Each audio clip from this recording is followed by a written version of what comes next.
Hi guys, Isaac here. Just let me get settled and gather my thoughts.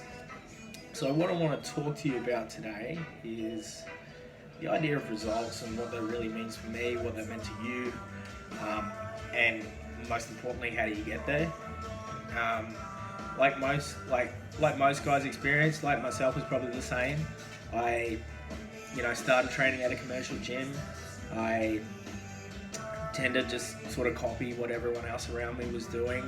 You do what your mates were doing, you do what they're shown by their mates, or whatever the scenario. Like, everyone knows that one archetype of that old guy that's in the gym, that's perhaps running around and teaching people how to do it and criticizing people on their form. On top of the multiple personal trainers in the gym that all have an opinion on what they're doing, whether they actually know what they're talking about or not. That's a whole nother story. The list goes on. I could go on forever about that.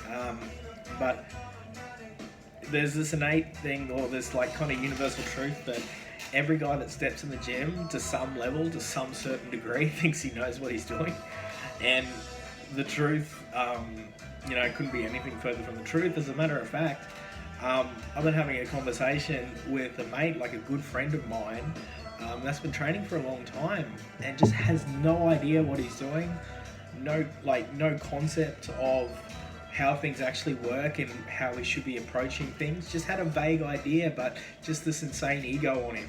And it goes so far with this one particular person. I'm not going to say his name, but he hasn't made any progress. Literally hasn't gotten stronger in the last since 2016. But will continue to double down on his own opinion. And that leads me to the overall point of this topic, and something I want to share with you guys is how are you going to honestly make progress lifting weights if you never actually learn how to lift weights in the first place? Because me personally, it wasn't until a couple of years in that I really start